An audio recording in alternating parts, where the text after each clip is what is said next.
नमस्कार, मैं कुमार और आप देख रहे हैं स्टार मिथिला। नरपतगंज के लोगों के लिए एक बहुत ही बड़ा ऐतिहासिक दिन आने वाला है, क्योंकि नरपतगंज तक ट्रेन की परिचालन को हरी झंडी मिलने वाली है।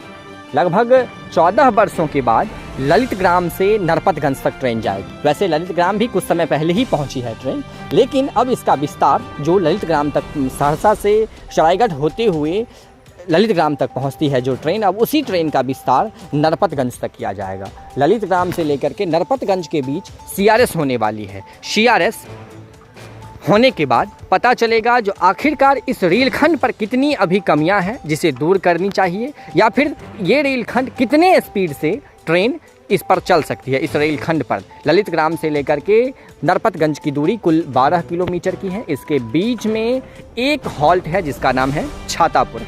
इसी 3 स्टेशनों के बीच यानी कि ललितग्राम, छातापुर और नरपतगंज यानी कि 12 किलोमीटर के बीच सीआरएस किया जाएगा। कोलकाता के ईस्टर्न सर्किल के सीआरएस हैं शुभोमोय मित्रा, जो इस रेलखंड की निरीक्षण करेंगे। निरीक्षण सुबह 9 बजे सहरसा से स्पेशल भान चलेगी, निरीक्षण भान जो ललितग्राम पहुंचेगी, और ललितग्राम पहुंचने के बाद मोटर ट्रॉली से ललितग्राम से नरपतगंज तक इस रेलखंड का अवलोकन किया जाएगा। हर एक पुल पुलियों का निरीक्षण किया जाएगा। निरीक्षण के बाद फिर वो अपनी स्पेशल भान से सहरसा लौट जाएंगे। इसमें DRM Alok Agrawal, Samastipur rail division, chief engineer निर्माण, senior DEN coordination R Jha के सहित कई सारे वरीय पदाधिकारी इस निरीक्षण के दौरान मौजूद रहेंगे।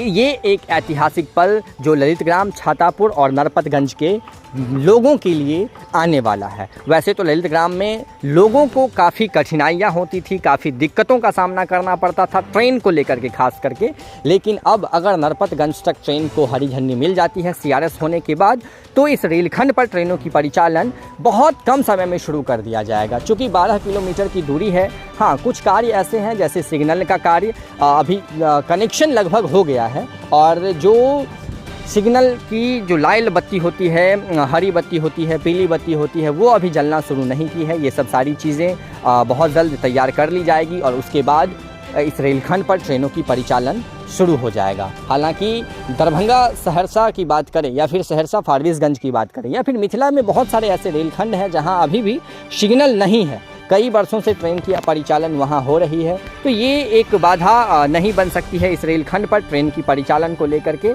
लेकिन ललितग्राम से लेकर के नरपतगंज तक जो एक ऐतिहासिक दिन आने वाला है, वो यहाँ के लोगों में एक अलग उत्साह, एक अलग ऊर्जा जरूर भर देगा। आप सीआरएस की लाइव तस्वीरें देखेंगे स्टार मिथिला की मदद से। चैनल को सब्सक्राइब करें और जुड़े रहें स्टार मिथिला से। हम नरपतगंज से 9 तारीख को आपको सारी जानकारी देने की कोशिश करेंगे। सीआरएस होने के बाद इस रेलखंड पर ट्रेन की परिचालन बहुत जल्द शुरू हो सकती है। आप जुड़े रहें स्टार मिथिला से। धन्यवाद।